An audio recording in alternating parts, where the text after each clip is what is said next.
You know, it seems like everything comes back to what's between my legs. And frankly, I wish everyone would just butt out. There's this assumption that I'm supposed to hate that part of my body because it represents maleness. But who says that she has to be a symbol of maleness? I remember when I first read the words of another gender rebel, Lauren Winter Steele. She wrote, I grew up reading Pat Calyptia and Tristan Tornillo and Carol Quinn, reading all about dykes packing dicks, dykes drooling over dicks, dykes fucking with dicks, all depicted in steamy detail on the pages of On Our Backs, Best Lesbian Erotica, and How to Fuck in High Heels. So it never seemed all that incongruous to me that I, like every other queer girl I knew, happened to have one. And you know what? That's how I feel about it these days. I've just got a high-tech strap-on. No straps required.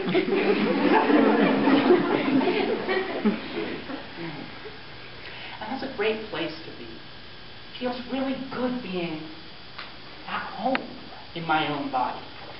And I owe it at least in part to being forced to face the issue when doing porn.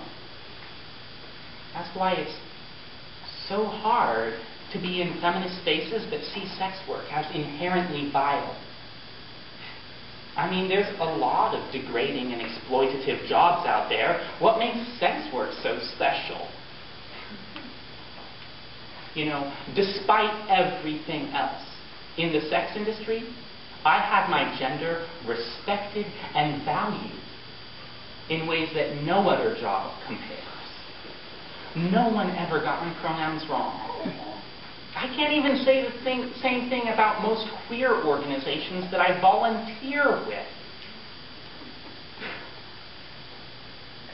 It wasn't the funnest thing I ever did, but it wasn't a sob story either.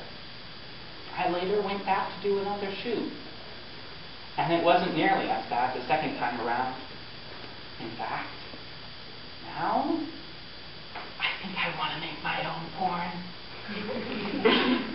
Now, I mean, tranny porn is about as representative of trans women's sexuality as girl-on-girl porn is representative of lesbian sexuality. And following in the footsteps of my sex-positive cis-dyke sisters, when I want something done right, I'm going to do it myself. And I'll use my experience to create a feminist, oppression-aware alternative. Now, somewhere along the line, I heard feminists aren't supposed to make porn. I heard that all trans stories are supposed to be tragedies. And I heard that the best way to survive is to keep your head down. But like I said, I like breaking all the rules.